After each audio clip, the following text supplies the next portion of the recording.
All right, here we This is go. Zoro.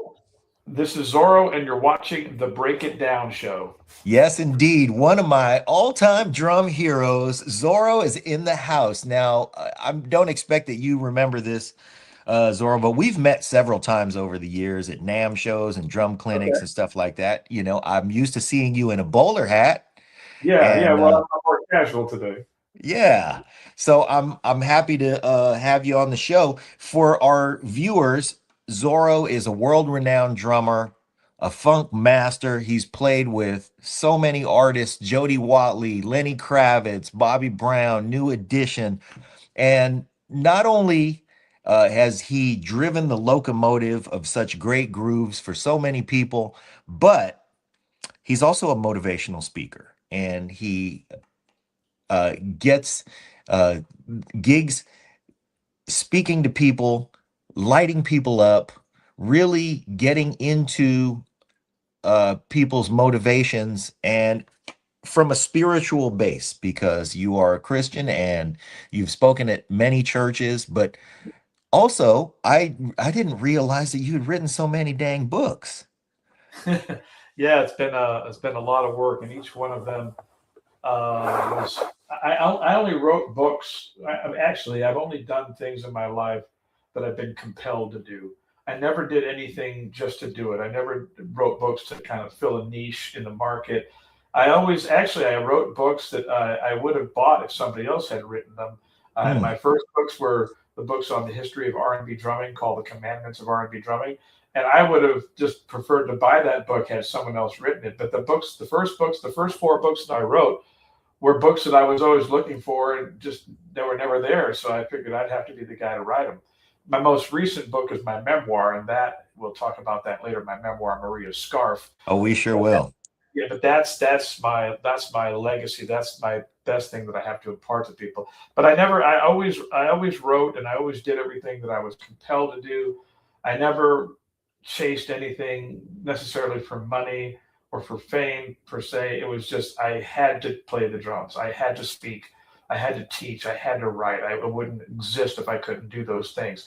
And I pursued all the books long before I knew if any of them would ever see the light of day or get published. I wrote them because I was going to write them no matter what. They all did, and they all went on to do well and become successful and win lots of awards. But I didn't. I was going to self-publish if nobody published them. Wow. So I'm really glad to hear that because I am writing my first book. It's called Okay. Getting the Gig. And so we're Okay. doing a series on the Break It Down show about getting the gig. And I want to talk about some of the gigs that you've gotten and your trajectory as a drummer.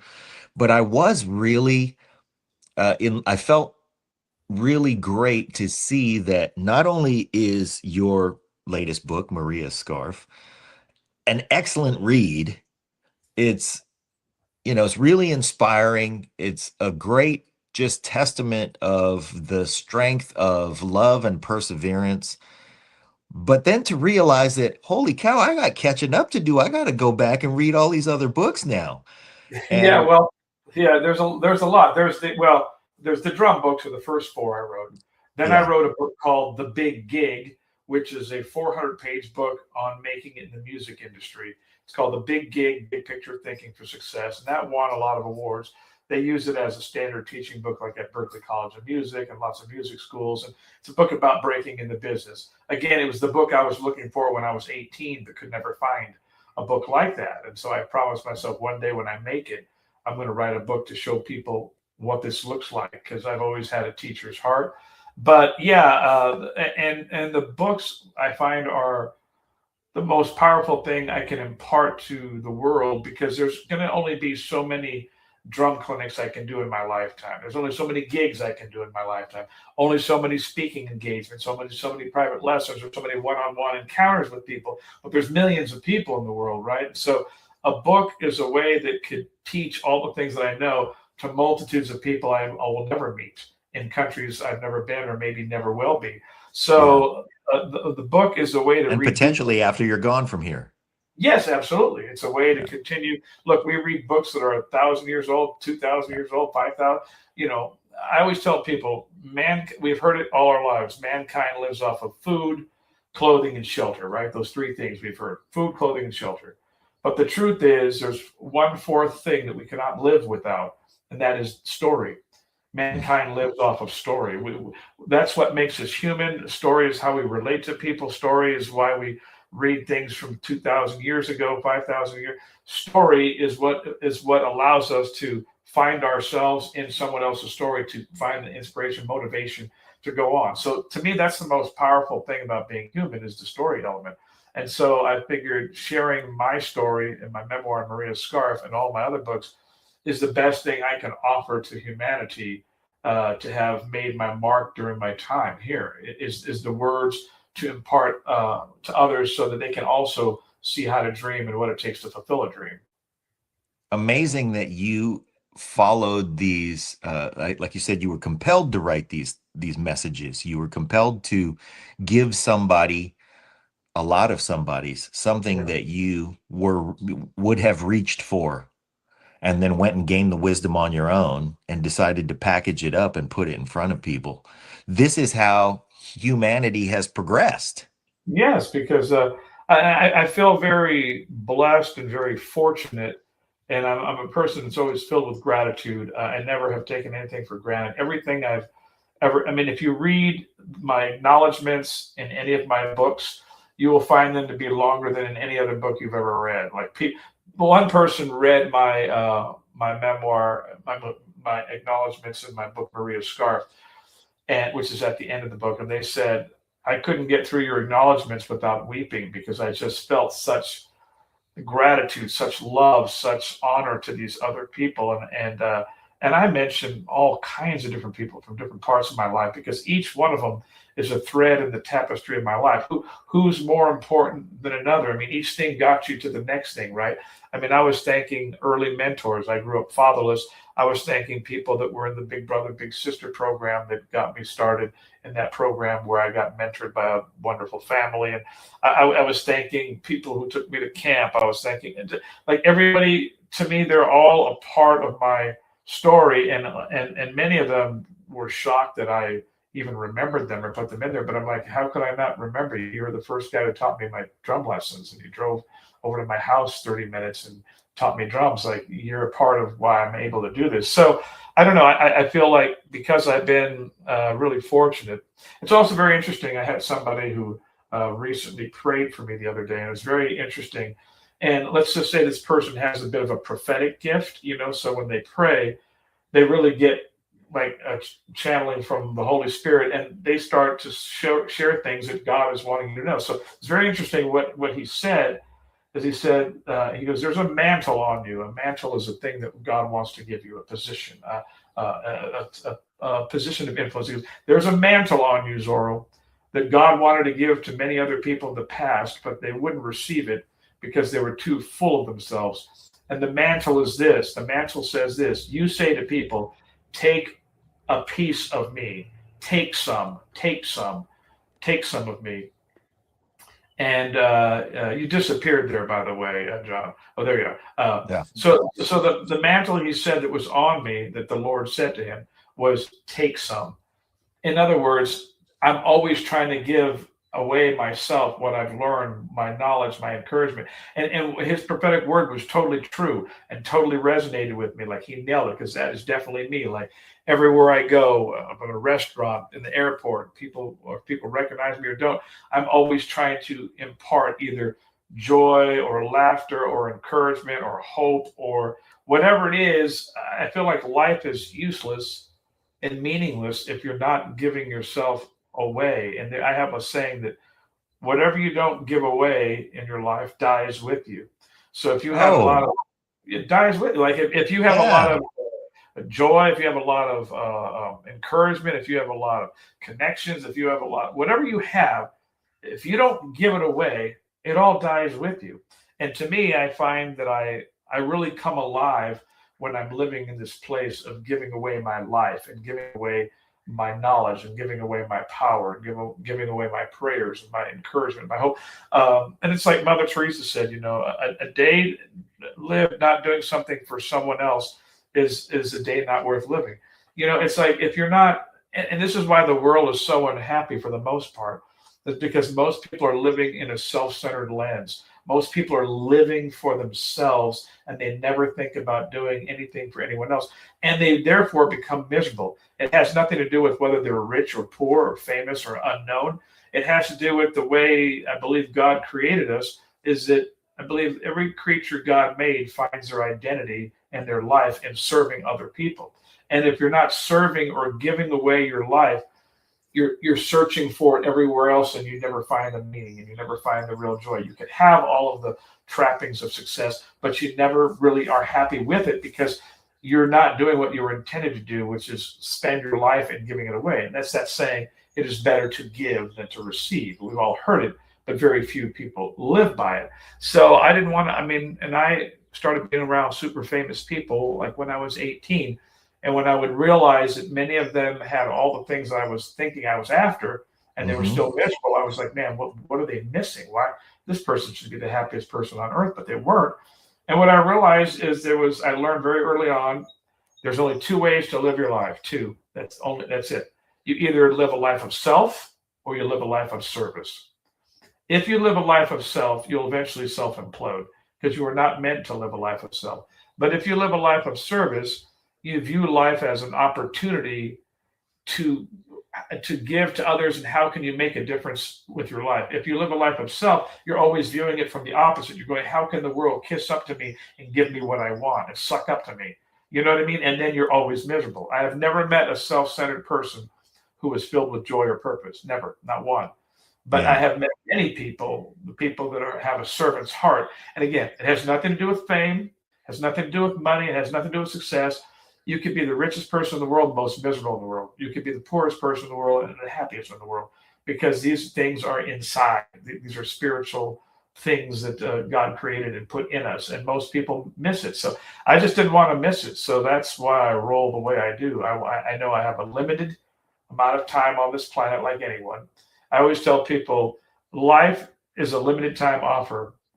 For a limited amount of time, God offers you life, but then there is an expiration date. You just don't know when it is. So it's a limited time offer. So I want to make sure that I do everything that I can to fulfill my divine purpose, develop the talents I was given, the drumming, the speaking, the teaching, the writing.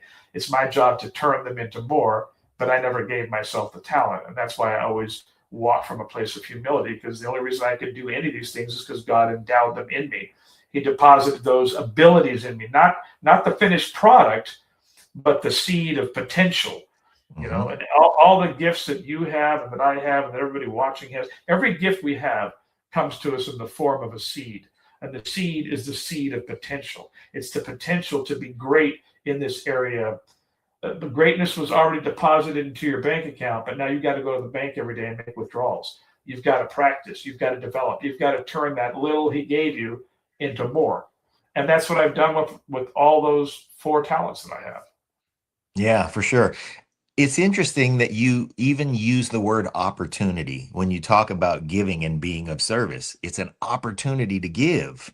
Yeah. And I can attest to this because the last time that you and I were in the same room, again, I don't expect that you remember any of these things, but last time you and I were in the same room was in the Hilton Hotel at the NAM show. Okay. And we were downstairs in the, the gathering area of the Hilton where there's a little stage down there. You're sitting on a couch, and I recognized the bowler hat. So I said, "Oh, I'm going to go over and say hello to Zoro." And I walked over there, and of course, as is true with like I said, we've met a few times. Every single time you were holding court, there were probably a half dozen people just around you who were soaking it up, and you were telling somebody something, and it was joy in your face, and you were spreading joy. And really, ultimately, that's all we want to do when we make music too, is Yeah. spread joy. So here you were, not even making music, not doing the thing that made you the most famous, but just sitting on a couch. You were spreading joy, and we were all there was talking, there was laughter. And I kind of walked up, there was an empty spot, and I just kind of walked up into it, and you reached out and shook my hand and included me in this conversation that I just walked up into. And so here we were, this half dozen people, and we were just there receiving this joy and kind of, we were sort of in fellowship with each other in this little corner on a couch in the Hilton. And then, we actually, it was Pete came by, and I was waiting for Pete, and then he came by and we went off to do other things. So, I waved and we parted company then. But in the few times that I've met, it was always a similar thing where either, you were doing a clinic, which of course is a setting that's for that.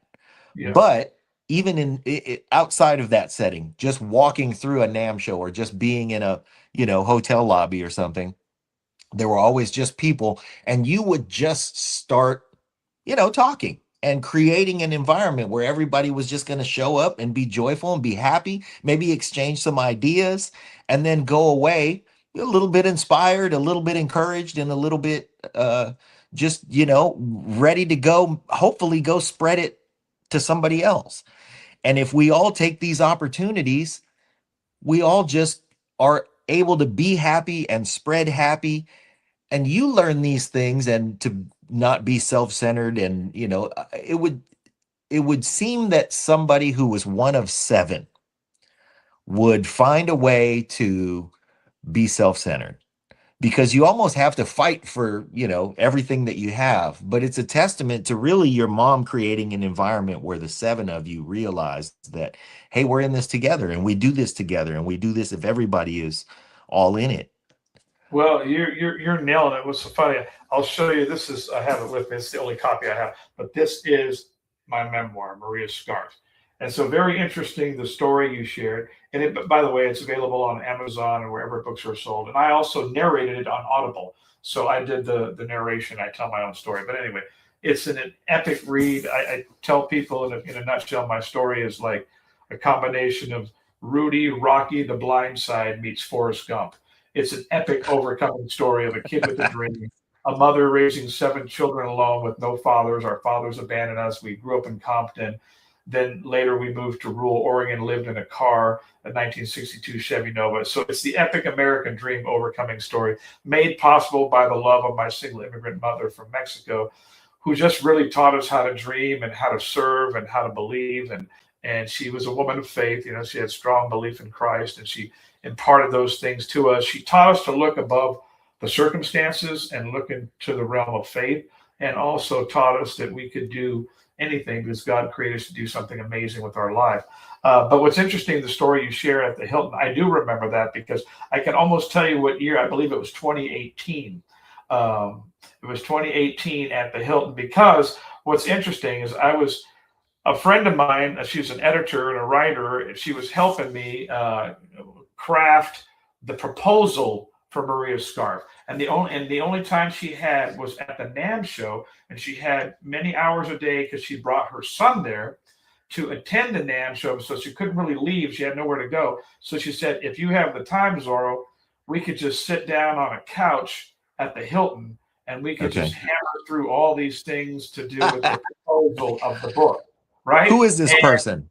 Her name's Lou Hanassian, and she's a dear friend of mine. She was she Terrific. worked on a lot of news shows, big shows. She's been a host in, and I met her at one of those drum clinic camps up in Vermont or Maine that I did, and her son attended. So we became friends. And she said, "I'll be at the NAMM show. My son's coming. Why don't we just sit down on the couch in the Hilton?" And I got 8 hours every day for like 3 days. So that's what I did. That whole NAMM show. I almost never went inside the actual trade show. I spent the whole thing right there. The whole time, but obviously, whatever, being who I am, people recognize me, and so it was an interesting place to do it because that's the place we had to do it because that's where her son was. But then many people would see me there, and they would come up and start chatting with me, and then a whole crowd would gather around. We didn't realize we were interrupting anything, and we were never made to feel like we were interrupting anything. No, and here's what I've learned. I've learned sometimes I've written a lot. I wrote a lot of my book at my gym, Lifetime Fitness. I wrote it on planes, but I would go to Lifetime, I would work out, and then when I was done, I'd shower, come back, and then sit there on a couch and work on the book for hours. But even there, where not necessarily people knew me, but I always I always dressed up. When I came back, I dressed to the nines. I had my hat on, but people are always interested to find out, who is this guy? What is he doing on that couch every day? And every day I would dress, this is the way I like to roll. I dress up all the time. I mean, I come fully decked, and and then I've got my jewelry on, and then young people would just go, man, what do you do? Or I like the cuff you're wearing, and it would start a conversation.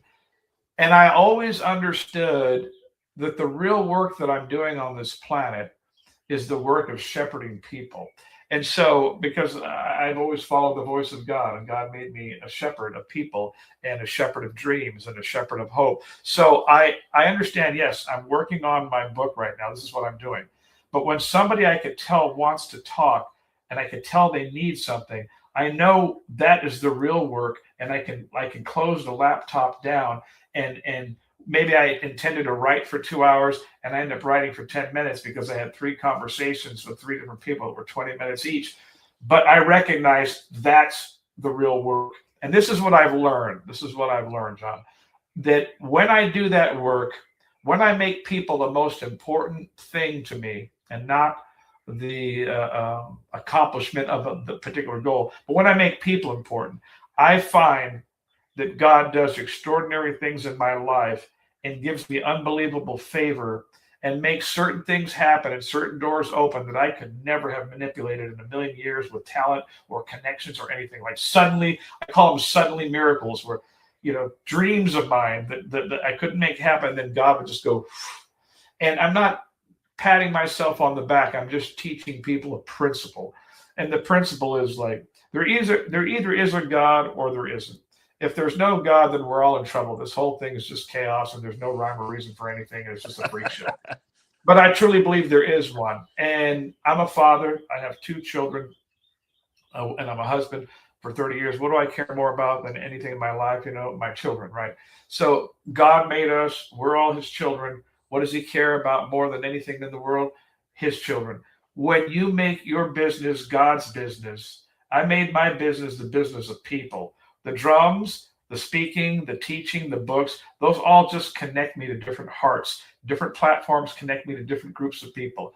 I've ministered to the up and outers, the richest people in the world. Paul Allen, the co-founder of Microsoft. I used to travel with him. He was the 4th richest guy in the world. I used to travel on his $240 million octopus. I've spoken and ministered to the prisoners of San Quentin, the most hardened criminals and killers in the world. I've been to the worst of the world. I've been to the jungles of Ghana, Africa, where they don't even speak the language. I'm the first non-Black person they ever saw.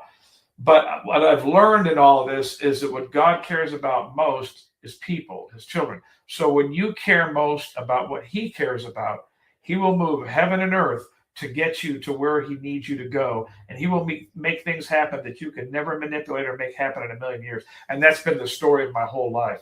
My memoir, for instance, by the way, what I was writing it most of my life, it was turned down over 100 times in 15 years that I was trying to get it published, 100 times by publishers. But I remember God gave me a prophetic vision for it. People have prophesied that you're going to have a book about your life that's going to touch people around the world. You're going to have a movie, a Netflix series. And I refused to give up on those dreams. I refused to give up on what God showed me against all the doubt, the naysayers, and the rejections, because I just knew I have a story to share that's going to be powerful and impact people. But then God did it. He got me the greatest publisher that just, like, for instance, okay, so this book is over 400 pages, right? My publisher is called Blackstone Publishing. They are a secular publisher. They published Whoopi Goldberg's memoir, Robert Downey Jr., Susan Lucci from All My Children, Kenny G, people that are 1,000 times more famous than me. But guess what? My book is twice as big as theirs and 10 times more beautiful.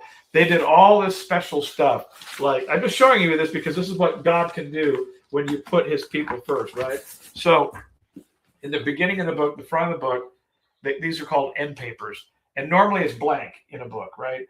But I had a dream. I said, I would love to show all my childhood dreams. You see that little orange piece of paper right there? There's a life lesson right there. I still have that piece of paper from the 70s. That is where I wrote down my childhood visions and dreams. I called it My Future. And I wrote on there, I want to become a professional drummer in showbiz, that I want to be married once and to the love of my life. I wrote so I said, show the kids' dreams at the beginning. And then in the end, it said, show when the dreams came to life. Show all the tickets, the backstage passes, the magazine cover. Fantastic. And then they did all these beautiful features. And I said, I want to show pictures throughout the book of my career history, my family history, all these things. All these things are expensive, right? I said, I want you to do chapter illustrations at the top of each chapter, like Harry Potter, so you feel like you're on an adventure. All the stuff costs money. Then I said, I want to do a Maria Scarf Spotify playlist. Every song that's in the book is on a Spotify playlist. So you can, I've never seen that in another book. So every song that I mentioned that throughout my life, so people read the book and then they feel like they're watching a movie with the soundtrack, right? And then every song, every chapter is named after a song that depicts what I'm going through. So when we lived in the car, that's called Staying Alive, you know? Yeah. And so they did all this to say that Blackstone did all of these special features for me. They embossed all of the photos, you know, like where they stick out and they're raised. They put a book trailer on the back. These were all my ideas. Now, I'm nobody compared to the people they published, right? Yes, I'm a world famous drummer in a small circle of people know me compared to who knows Kenny G and Whoopi Goldberg, right? But my point is the favor of God was all over me and my story. And they did things for me in that book and went the extra mile that they didn't do for those other people that have a 10 times bigger name than me. If I'm boasting in what God is able to do when you trust him, when you put him first, and when you make people the goal, not the accomplishment of the vision and the dream so people could kiss my behind and say how wonderful I am or what a great writer I am. And by the way, the book won all kinds of awards. It won most inspirational nonfiction book. But the point is, this has always been about reaching and touching people. And my whole life has been about that. Every drum clinic, every encounter with somebody at the airport. And so when you make, you know, what did Jesus say? I'm about my Father's business. His Father was God, right? He's about his Father's business. What business is his Father in? The business of people, right? What we do is just we connect with people in some way. Whatever job we do in life is connecting us to people in some kind of way. We're all in the people business. It's just some don't look at that. When you said, you know, I took advantage of opportunities, it's an opportunity to give. I see it more than an opportunity. I see that it is a privilege and an honor to be on your show, not merely an opportunity, but a privilege because you've worked really hard to develop this show, to develop an audience, to do all the work that it takes to set it up to where a guest would even want to be on, right? And so I go, it's a privilege to be able to come on here, speak to people, share with people, inspire people, encourage people. That's not an opportunity. That's a privilege for me. That's a pleasure. That's a joy, and that's an honor. And that's how I've seen every opportunity in my life as that, a privilege, a joy, an honor, a blessing. Because you know, Theodore Roosevelt, one of the past American presidents, had a quote. He said, "Far and away, the best prize that life has to offer is to do work worth doing." And in Ephesians 2:10 in the New Testament of the Bible, it says, "For we, you and me, and everybody in the world, for we are God's workmanship." Like God created us. We are his workmanship. The drums we play, the songs we do, the podcast, that's our workmanship. But we are God's workmanship, prepared to do good. We're here to do good works that he prepared in advance for us to do. So God created us. He prepared great works for us to do in advance, long before we were ever born. He already said, John's going to have this, Zoro's going to have this. I'm going to prepare great works for you to do. And I'm just walking in real time in something already planned. But at any given moment, we can say yes to God or we can say no. And I'm not perfect. I'm not sinless, but I just say yes most of the time. I just say yes to those assignments, and then blessings come all around me in different ways. I could fill up thousands of hours of supernatural things, of stories that aren't even. I mean, many are in my memoir, but many more that aren't in there of just things that God did. There's a proverb that says, you know, delight yourself in the Lord, and he will grant you the desires of your heart. So he already knows what the desires of our heart are, the things that would mean a lot to us. Like it meant a lot to me when I was a kid. I grew up a big, huge fan of the Jackson Five, you know, and I used to write down in my diary, one day I'm going to meet Michael Jackson at Jackson Five. I just know it. You know, I would daydream and write it out. And then in 1980, I was up at Berry Gordy's house, the founder of Motown Records. I was 17, 18 years old. I go to, I'm up there because I became friends with his son. And that's a whole nother supernatural story of how that even happened. But I'm up there playing pinball machines by myself. No one's in the house, in the front room, in the living room. It's a big mansion in Bel Air at the top of the hill, and I'm playing one of those Sea Wolf or one of those early '80s, Pac-Man or something. And I see two Rolls Royces driving up the driveway, and then a couple minutes later, I hear the doorbell ring, and then nobody's there, and so I go open the door, and I open it. It's Michael Jackson and the Jackson Five. My idols as a kid. I couldn't believe it. I opened the door. I was like, Michael, Jackie, Jermaine, Tito, Marlon, like and I started trying to talk him into jamming with me because Barry had a music room, and then Michael was like, kid, you got a lot of heart. Anyway, it was awesome.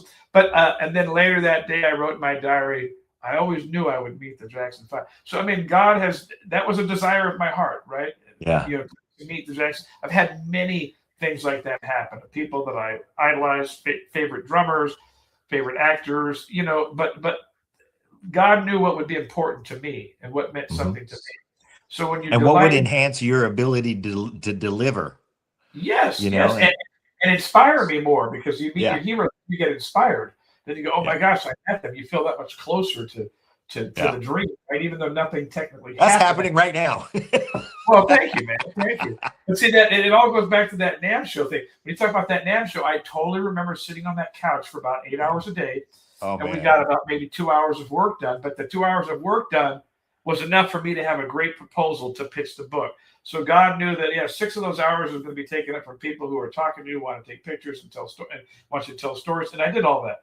But the 2 hours, in other words, he could make the time work, because you went out of your way because I could have blown everybody off and said, sorry, man, I'm in the middle of something or whatever. But I did, because I knew the real work was inspiring and touching the people. And it's funny that you say that too, because you do remember that. I remember is, I would come by the next morning and you'd be still at that couch. Yes. Well, see, that's the year I did it. It was 2018. Absolutely. That was the last NAMM show I was at. I haven't been there since. And then in 2019, we moved from LA to Sacramento. So I knew what year you're talking about, and that helped, because I was sitting in that. But literally for almost 4 days, I don't think I went inside. Normally I walk around the whole NAMM show the whole time, right? Sure. I never even went into the exhibition hall except for the last day, for like 20 minutes. The whole time, because my friend Lou Hanasia, the lady who helped me, she is the one who had the time. And she's usually pretty busy, but because she's waiting for her son all day, she goes, let's just kill the time and we'll just work on your proposal. And we worked and worked and worked and crafted it at the whole time that I sat on that couch at the Hilton. That was the only year I did that, where I sat at the Hilton Hotel on the couches in the lobby. But it's nothing but 100,000 musicians. So obviously, different famous musicians are going to come by and say hi, friends of mine from the business, different fans. But I was cool with that, because I knew, okay, it'll all work out. We'll get done what we need to get done, and God will redeem the time that I spent with his people. Terrific. Well, so I would like to go back to earlier in your career, because when I first saw you, when I first became aware of your existence, of course I was a fan of New Edition, but I started reading Modern Drummer, and I picked up my first copy of Modern Drummer, had Tony Thompson on the cover. Oh yeah, I remember that. Yeah. And I opened it up, and, you flip through there and you see all the endorsers of all the products and stuff. And then I remember seeing you, Zoro. And I was like, this guy is you were decked out. Everybody else in there, standard thing. There's the drum set, there's the sticks, there's all that. But here are you, here you are with a whole presence. You had a whole thing that was developed, and I think at the time you were probably playing with New Edition. Yeah. And I just remember, like, wow, this guy is like, I'm looking at a magazine filled with people, and then here's this guy, he's like a superhero. So then I thought, you know what? My immediate thought was, well, I hope he's good. Because if Of you're going to course. go all out and dress, the part, you better deliver. And Yes. I, and thankfully, when I found out that you actually were living up to this persona that was a great, made for a great show, but that you also delivered a great show. And Thank yeah, so I mean, that was one of the things that stuck out. I started to get familiar with all of these names in the magazine because I didn't start playing the drums until I was 15. Okay. And when I started, I picked up that magazine. I got way into Tony Thompson, of course, and I, Yeah. love his playing to this day and listen to all those legendary recordings. But, then I got to know who else was around, Jeff Porcaro and John Robinson and all these guys. And thankfully many, like, I've become John Robinson was, of course, I loved all his recordings. And, now we're friends and I just call him and see how he's doing. Um, the other thing I wanted to say about your book was you said that, people have said they can't get through the acknowledgments without welling up. I couldn't get through other people's testimonials about your book without welling up. Oh, I thank you. mean, Melissa Rivers wrote something Yeah. fantastic about your book. Verdine White, Yeah. We got a lot of Frankie people. Valli. Yeah. So many people wrote Lenny these Kravitz. Yeah. things Mike. about how they were touched and sincerely it wasn't just like, hey, it's a great book, you should read it, it's about music. you know it was all these messages that you had in the book that touched people differently, about family, about relationships, about service, and that Right. was really cool. Well, that was a joy to have all of those, and there were so many. I'm the only guy who has a memoir, and on the back of the memoir, the diversity of the people who wrote sincere quotes. They loved it. I'm the only guy who's got Alex Van Halen on the same page as Joyce Meyer, on the same page as Dave Ramsey and Lenny Uh-huh. Kravitz, Bob Goff. I mean, you couldn't have people further apart in life. Mostly when you see a book, it's from one stream of people. Sure. If the business book, it's all these business CEOs. If it's a music book, it's all these music guys. But Yeah. really, I always tell people my memoir is not about drumming. It's about dreaming. It's about people with a dream. It's about family. And this is why people love it, because everybody relates to it on some level. Yeah. Everybody has a family. Everybody has parents. Everybody has siblings. Everybody has a dream, and everybody struggles and has different challenges. So it's really, and that's part of the reason why it took a long time to get published, because a lot of times publishers would say, well, you played with all these famous people. I want to see more sex, drugs, rock and roll stories. And I would Right. tell them, I said, that's not this story. This is not a gossipy tell-all book where I tell what Lenny Kravitz did or Bobby Brown or Michael Jackson or anybody. I said, this is a book. This is a deeper, more endearing story that will touch many more people. Those other books come and go. They're gossip books, and the only people who read them are fans of those bands. I said, but this is for every mother in the world, every father in the world, every kid in the world, everybody Mhm. with a dream. This is for people. And this is about a kid with a dream, overcoming insurmountable obstacles. So it's going to touch people, but it took a long time to get people to understand what the story was and what it wasn't. Because immediately when they say, oh, world renowned drummer played with all these people, they're thinking it's going to be like a throw you under the bus, tell all kind of Yeah. book. And I wasn't Yeah. going to write that book, because that's not, I have a better story. And Yes. they don't And make movies and you out of left those. it open for everybody to connect to it however you're meeting everybody where they are. Somebody's Yes. going to connect to it in a different way than I did, for sure. Yes, absolutely, because we all have these human experiences that are common to all of us, right? Yeah. Struggle, dreams, problems with your mother, problems with your father. You could Hmm. be abandoned by your father, abandoned by your mother, or live in a foster home or whatever. But I've had people from every walk of life tell me how much that book has touched them, like profoundly and deeply. And I remember Kathy Rich, Buddy Rich's daughter, read it, and when she was done reading an early version of the book, she says, I'm happy to give you an endorsement. She goes, it's going to take me a couple of days to stop crying and gather my Oh, emotions, because this was such an epic, powerful, moving, evocative read. But I'm going to write something beautiful because you just touched my heart deeply. So, and that's one thing I want to share with people from my experience. Like like Lenny Kravitz and I talk all the time. We've been friends for 46 years, going on 47 soon, and we FaceTime each other all the time. And this is something he went through early on. It's interesting because we knew each other from 1980. My doors of fame and success opened for me like really in '85. They exploded with New Edition. Prior to that, I was getting some good gigs around town, and I had gotten the gig with Philip Bailey, the lead singer of Earth, Wind and Fire, which was a huge gig for me because I was the biggest Earth, Wind and Fire fan. Yes. But the real big thing happened in '85. And Lenny and I dreamed of doing all this together. In fact, he auditioned for New Edition at the same time I did. He auditioned on guitar, but didn't get the gig. And I did not know that. He auditioned for guitar. He's the one who got me the audition.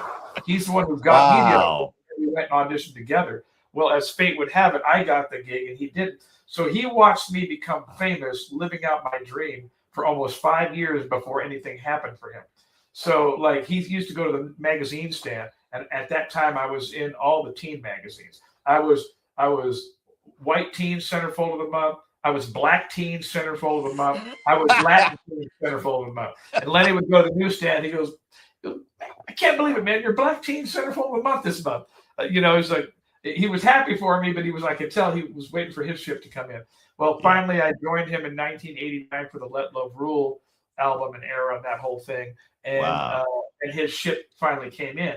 But the point is, we had this dream together, right? And so when New Edition sort of was my catalyst to the world and catapulted me to my fame and all that stuff.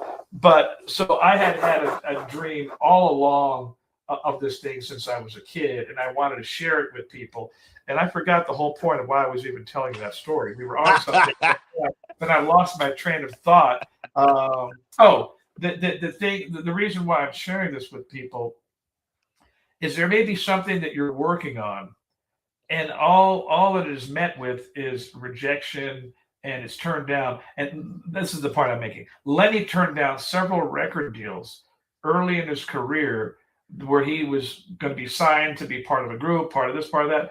He had no money. A couple points, he was living in different people's cars, parked in front of driveways of his friends. And he goes, I don't know what possessed me to say no to these things when I had nothing going. And it was the same reason. It's the same thing that possessed me not to change what my book was about to try to get a better book deal, to make it a gossipy tell-all book.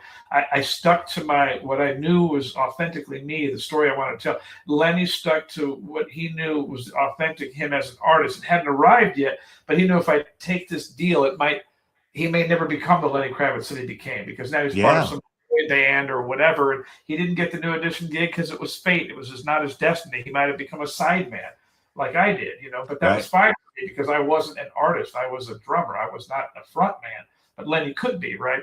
So sometimes you have to just know yourself and know what your vision and dream and goal is, and be authentic, and not let people, I forgot who said that, but I don't know if it was Ralph Waldo Emerson or Steve Jobs. He goes, but the greatest challenge in life is that everybody's going to try to change who you are. The greatest challenge is staying true to who you are, to remaining who it is when the world's trying to pull you this way and pull you that way. And so I stuck to my guns with this book. It took years of rejections. And oddly enough, nobody ever rejected it because they didn't think it was a great story. In fact, all the acquisitions editors at the publishers that was pitched to wanted it. It was the marketing people that always turned it down. It was the marketing people, because they have a small vision and lens, and all they want is another book by somebody big and famous they don't have to promote. And long gone is the day where people would just go, this is a great story. Well, I finally found at Blackstone one editor who just freaking loved the story so much that she went to bat to the president, to everybody. We have to publish this book. This book is a compelling story. And I remember I had an editor friend who always encouraged me when I was down. Every time I got a rejection letter, she said, Zoro, all it takes is one. It just takes one person to get it. And it was the same thing with Harry Potter. It was turned down by all these different people. And only one little secretary at the publishing firm that eventually published it thought it was magical and brought it to the attention of the main acquisitions editor. So I think this is something special. But everybody else had turned it down. A book that made billions of dollars. So it just lets you know that a lot of people in positions of power are idiots. They don't know anything. They don't really. There's a saying in Hollywood: nobody knows anything. Nobody knows what they're doing. Like Yeah. they just keep picking things because they think that it's the thing to pick, and they miss the obvious thing that's great. Back to the Future was turned down by every studio in Hollywood. It's one of the most classic movies of all time.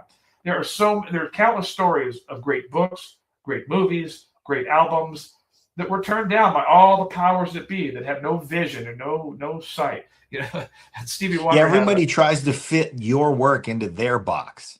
yeah, instead of just going, is this a great piece of art or work? Period. Right. Stevie Wonder had a quote. He said, "It's a terrible thing to have sight, but to have no vision." You Oh know, man. and that is a lot of people that are in positions of authority, of A&R people, book editors, acquisitions editors, you know. But I just appreciated that my editor took a chance on it, and the president loved the book and loved the story. Because if that were the same criteria in the old days, we wouldn't have so many great classic books if they were going, how many Instagram followers do you have? How many social media followers? I don't have that. But I wrote a beautiful book called Where the Red Fern Grows. And you know what I mean? Like, and if that book didn't get published, millions of kids would have never have known that story because, oh, he doesn't have enough followers. So Right. I say all this because my whole story in Maria's Scarf is an epic overcoming story. It's an underdog David and Goliath story, right? But the story of this underdog story coming to life is a continuation of the overcoming theme. Because everybody who saw this book when it came out thought, oh, well, you got the book deal because you're Zoro, because you're a world famous story. That was easy. Like they had no idea. That worked against you. But totally. And so Yeah. the thing is, the whole story is a theme of overcoming, right? But the story of the story coming to life is a continuation of the same principles that guided me in my childhood. Extremely hard work. I rewrote that book 1,000 times. In fact, I read over 300 books on writing memoirs to learn how to write a memoir, because writing a motivational book or a drum book is a completely different thing. I equate it to being like a rock band, being like a drummer in Kiss, as opposed to with playing with Chick Corea. One is one level of thing. The other is a whole other thing. Writing a memoir is like playing with Chick Corea. It's like being a neurosurgeon. It's a whole different skill. You have to learn about setting, scene setting, dialogue, character arc, plot lines, all this really intense stuff that you do not have to know to write a motivational book. And so I learned all of that to write it. So that's the other thing I want to share with your viewers is if you have a dream and you have a vision of something you want to overcome. And I just went to go see the Michael Jackson movie, you know, because I knew him and the family and the brothers. They all came to see New Edition and Bobby Brown. And those were my heroes, right? But I wanted to go see the movie. But one thing that I was inspired by is that Michael was just like me. When I told you about the little piece of paper, you know, when I was a kid where I wrote out my visions and dreams, that little orange piece of paper. Yeah. Well, that piece of paper is the cover of the book. That whole book is that piece of paper folded up. And behind there is all my writing where I set my future. And that font is my own writing from my childhood, which makes it very original. And here I am wearing my mother's scarf, and you'll have to read the book to learn cool why. Picture. Yeah. But what I learned from Michael was that he was doing the same thing. He was already Michael Jackson, the legendary kid from the Jackson 5. But when he was in transition in the, you know, from the Jacksons to his like Off the Wall album, when he was trying to go solo and do his thing, there was a lot of doubt. Like, what will become of me? Where I was this before, but I want to do this now. Can I do it? Will people receive it? Like, you know, he wanted to go solo, officially solo, right? But I learned, and then I watched his nephew Jafar Jackson, who's Jermaine's son, do an interview. And Kelly Clarkson asked him, "What did you learn about your uncle that you didn't already know?"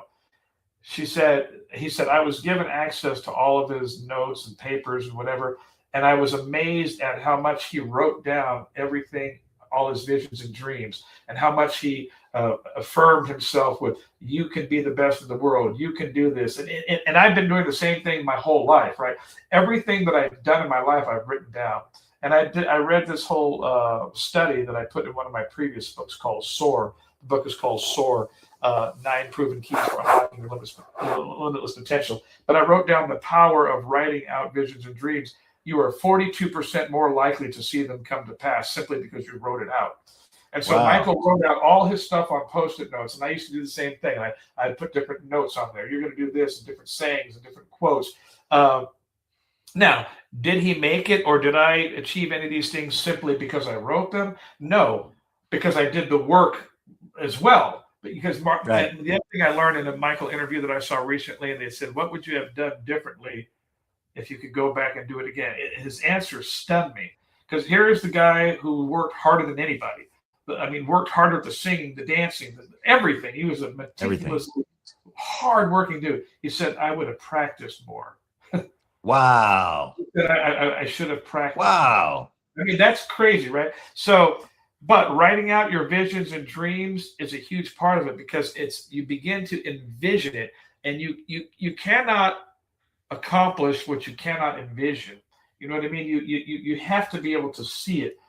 And I tell many different stories when I speak and when I preach about how when I did a talent show when I was in the fourth grade. I didn't even play the drums yet, but I wanted to play the drums, and I lied and said I was a drummer to enter the talent show with this band that was looking for a drummer, and I end up lying and getting my way into the band, and I didn't have a drum set the day of the talent show, and I played on a cardboard box with my hands, and my brothers and sisters painted a drum set on the front of it with like glue and glitter, and I played with my hands on a giant Maytag refrigerator box. I mean, I was the inventor of the cajon before it was ever invented. Yeah. I played on that box, right? But in my mind's eye, when I played to this little crowd of about 30 or 40 people at school, I saw millions of people. Well, it was about 20 years later that came to pass. I was playing with the New Edition, and I was playing for almost 2 million people on the Washington Mall for the 4th of July. It was a free concert, and it was a seed of humanity. And I opened the book with that story. You know, it's July 4th, 1985. I'm staring at over 1 million people on the mall. But what you might not know is that I'm the kid who lived in a car with his siblings, and that I used to dig my clothes out of a Goodwill drop-off box, and that I was kicked to the curb, and that nobody said I would amount to anything. But today, my mama's watching me on TV, and she's the most important person in the world. It's being watched by millions of people, but I'm really only playing for one person, my mama, who believed in me. Oh, man. It'll rip your heart out. You know, it's a beautiful, but anyway, I am proof that everything is possible, because everything in my life was impossible. It was impossible for me. But I always tell people, you did it.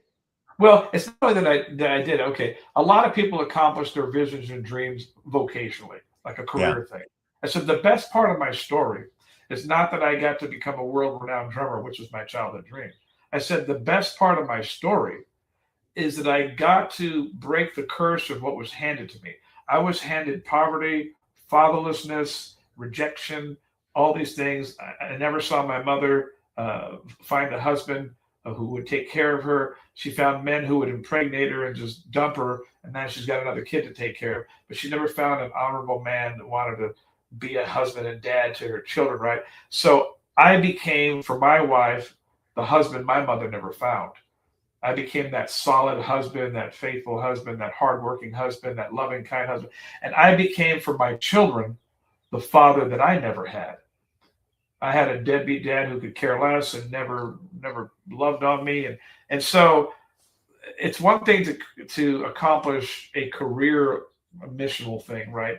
But sometimes it's at the expense of your personal life and your family and your wife and your children. You step on all kinds of people and bury body bags are everywhere from your life that you've gotten to this place, yes, but at what expense to your soul and to others, right? So I feel like the best part of my story for people following me or trying to be inspired by me is that, yes, I accomplished these things vocationally, that I try to do everything with a spirit of excellence. That's why I identified with Michael Jackson. That's why I identified with Elvis Presley, and that's why I identified with Frank Sinatra, because I have common traits of all of them in different ways. Like Frank was from Hoboken, New Jersey. He was an underdog, and Elvis broke out at a talent show at high school that changed his life, and the same thing happened to me. But they all came from humble beginnings, and they all had different attributes that I had myself. They all had this dedication to be excellent, to work the craft like a mother, and so those are my heroes, because in different ways I relate to them, and I relate to Elvis loving his mother and honoring his mother. His mother Mhm. was everything to him, and mine was too. So, and then I also like that he never let anybody change him. He always dressed in high school, very flamboyant. I was very flamboyant in high school, and they wanted to kill me, when I was in rural Oregon. So I identified with these guys that had courage. They had chutzpah. They had balls of Yeah. steel, but they all doubted themselves at different times, and they all Right. went through things in their career where it looked over. It looked like it was over for Frank Sinatra after he was young and he had his rise to fame, and then he couldn't get a record deal and he couldn't get Yeah. arrested. And then it was the same with Michael Jackson. After a certain era, I remember he said that the record company, he was going to work on Thriller, and the main guy at the record company said, Quincy Jones, heck no, man, this is going to be a stupid jazz album. Like people Yeah, didn't he's a believe. jazz guy. People didn't believe, and people didn't. They kind of think you're done. They write you off, or that Yeah. was your last thing. You'll never do it again. And so I love people that overcome that, and they've inspired me to overcome things. And so I'm just trying to do my part to help people understand that to accomplish something worthwhile will cost you everything. It's your time, it's your life, it's your heart, it's rejection. But if you keep pushing past it, you will break through. And if you're willing to do the work and read the 300 books to learn how to write a memoir, then it will happen, because no one can deny when something is great. When something is great, also I've learned when something is great, it's great for all time. It's not great just when it came out. That's why we still love Mozart and Bach and Beethoven and Elvis and the Beatles and Frank Sinatra. People who will get exposed to these things will love it no matter what generation they're from, because greatness will speak to every next generation and every subsequent generation. And that's It's why the we see, difference between good and great. Something can yes, be good for right now. yes, If but it's great, great, it's for all time. yeah. People will, why? And this is the other thing I would impart to your viewers before we leave, is that every artist has the same job, whether you're a sculptor, a painter, a writer, a screen, a screenplay writer, an author, a singer, uh, uh, whatever you are in the world of arts. We all have the same identical job, and if you can learn what this job is and just do it in that field, you will stand out, and you'll have a long line of people after your services. And the job is this: to elicit emotion, to make people feel something deeply. Whether, like, when you're a good actor and you're playing a criminal and you make me hate you with all I have inside of me, until I forget that it's just a movie, but like I hate that guy. You know what I mean? Because you have strung me in the world of emotion. When you do that with the lyric of a song, when you do that with a dance, when you do that with a sentence in a book, you capture people's heart. That is your job: is to elicit emotion, to make people feel something emotive and make them feel something deeply. And that's what I have tried to do in every one of my books. And people have written me and said, your book will make me laugh my ass off on the same page that it makes me weep. You're making me laugh, you're making me cry, you're making me angry, but you leave me inspired. I try to do the same thing with my drumming. I play and I write and I speak like it's going to be the last thing I ever said. And my whole heart is into all of it, so that I know that, I have this saying, give life, live each day as if it were your last. Mm. And then one day it'll be true.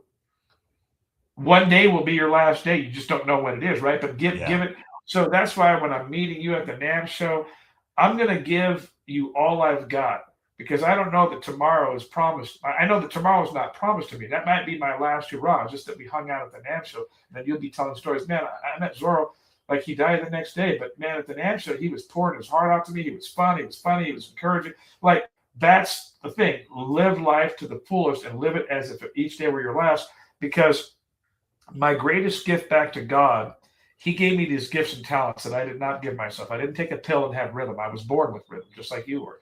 Right? I was born with a communication gift. I was born with a big heart to tell stories. I was born a storyteller, but I had to develop it. So God's gift to me is what he gave me. My gift is turning them into more. It's the parable of the talents, and then using them to make a difference to serve humanity. Is how. So your question you should ask yourself every day is, whose life got better because I lived?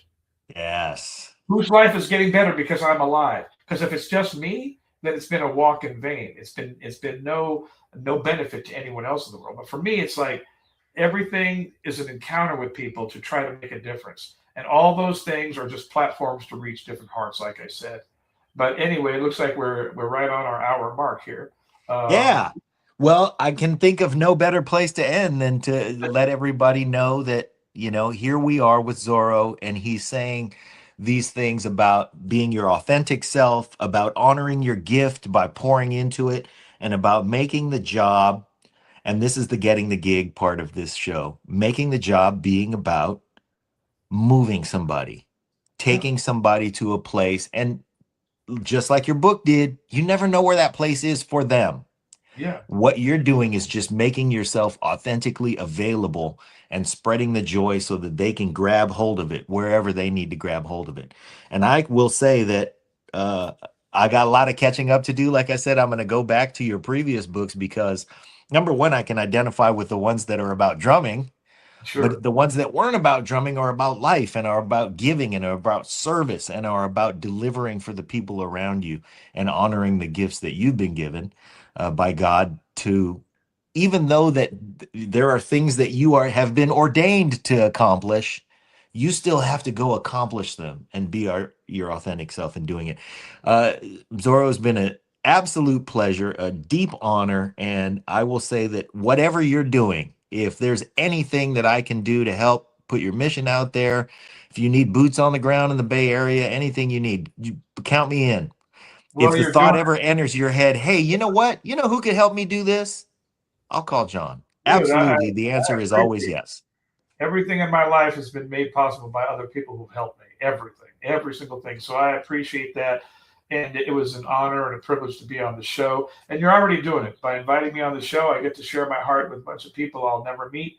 And hopefully, something I said will inspire them. Just remember, every life can be changed in a single sentence. All of our lives are changed by sentences. We do not remember days in our lives, we remember moments. We remember Yes. a sentence when somebody said something profound or somebody encouraged us with a kind word.